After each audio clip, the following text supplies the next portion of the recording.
करुणा शीतल हृदयं पय्यापजोत विहत मोहतमं सनरा मरण लोक गुरुं वंदे सुगतं गते विमुक्तं बुद्धोपि बुद्ध भावं भावित्वा चैव सच्चिकत्वा च यं उपगतो गतमलं वंदे तं अनुत्तर धम्मं सुगतस्य ओरसानं पुत्तानं मारसेन मथनानं अठन्नपि समूहं सिरसा वंदे अरिय संघं। यानी जिनका हृदय करुणा से शीतल है, जिनका प्रज्ञान मोह रूपी अंधकार से मुक्त जाजल्यवान है, जो देवताओं और मनुष्यों के गुरु हैं, जो संसार के आवागमन एवं सांसारिक दुखों से मुक्त हैं, मैं उन सुगत विश्व गुरु शाक्यमुनि तथागत गौतम बुद्ध की वंदना करते हैं। Homage to him, the blessed one, the worthy one, the fully enlightened one. ये तो गलत है यार, इग्नोर करे।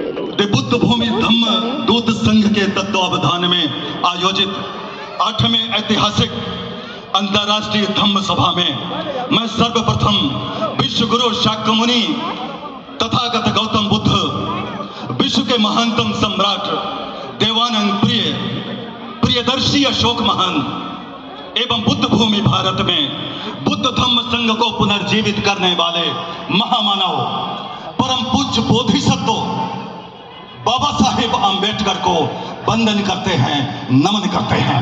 सम्मानित मंच, अंतर्राष्ट्रीय भिक्षु संघ,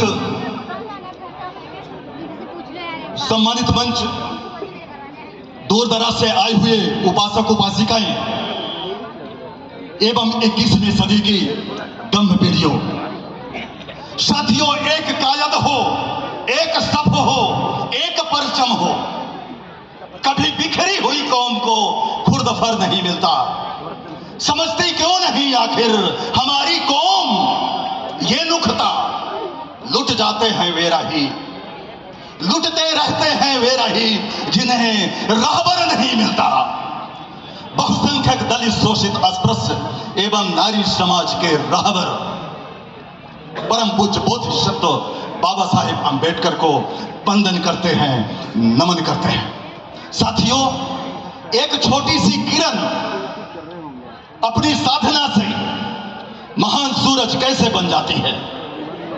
यदि इस रहस्य को समझना है तो हमें परम पूज्य बोधिसत्व बाबा साहेब आम्बेडकर के त्याग को समझना चाहिए। एक नन्ही सी बूंद अपनी संचय क्षमता से महान समुद्र कैसे बन जाती है? यदि इस रहस्य को समझना है तो परम पूज्य बोधिसत्व बाबा साहेब आम्बेडकर की तपश्चर्या को समझना चाहिए। साथियों, एक छोटा सा बीज विषम प्राकृतिक आपदाओं को झेलते हुए महान बोधि वृक्ष कैसे बन जाता है? यदि इस रहस्य को समझना है तो परम पूज्य बोधिसत्व बाबा साहेब आम्बेडकर के परम त्याग और मेहनत को समझना चाहिए। एक छोटी सी चिंगारी भूकंप, सुनामी और ज्वालामुखी में कैसे तब्दील हो जाती है?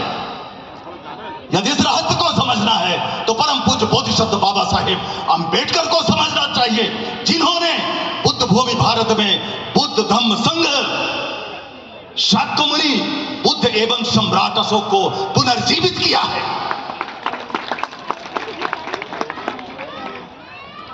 साथियों, समय कम और जिज्ञासाएं ज्यादा। मुझे बहुत कुछ कहना है। जब पहला अंतर्राष्ट्रीय बौद्ध सम्मेलन हुआ था उस समय मैं आया था, इसके बाद मैं दूसरी बार आया हूं। साथियों, इस दरमियान मैंने 9 विदेश यात्राएं की है। इन 9 विदेश यात्राओं में भारत सरकार ने हमें आर्थिक स्पॉन्सरशिप दिया, लेकिन ये जो हमारी यात्राएं रही तो बुद्ध भूमि भारत की रही, सभी जगहों की ओर Japan, Thailand, Burma, France, London, इन देशों को मिलाकर मैंने 9 यात्राएं किया और बुद्ध धम्म संघ का अध्ययन किया। साथियों, बुद्ध का जन्म भारत में हुआ, बुद्ध का जन्म तत्कालीन लुम्बिनी कपिल वस्तु भारत में हुआ। प्रिय धम्मानुगामियों, शाक्यमुनि बुद्ध को सद्धम्म का ज्ञान उरुवेला बोध गया भारत में प्राप्त हुआ। साथियों, शाक्यमुनि बुद्ध ने विश्व के महानतम वैज्ञानिक धम्म का उद्बोधन ऋषिपत्तन मृगदास सारनाथ वाराणसी में किया।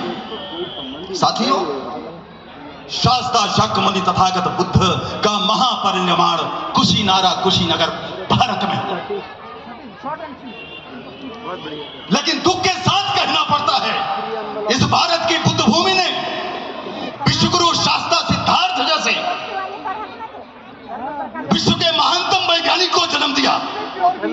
लेकिन उसी की सरजमी पर जहां के मानवता विरोधी लोगों ने उनके पावन धम्म को, मासूम छोटी सी छोटी मूर्तियों को तस्तनाबूद कर दिया। साथियों, जब मैं जापान गया तो मैं वहां पर सेंजोजे बुद्ध विहार है, आई विजिटेड दैट प्लेस।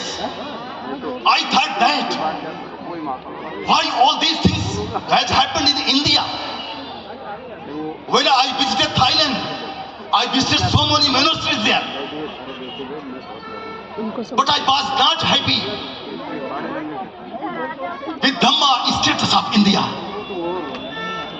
मेरे दिमाग में यह बात आती रही कि आखिर बुद्ध की कौन सी भूल थी, बुद्ध ने कौन सी गलती कर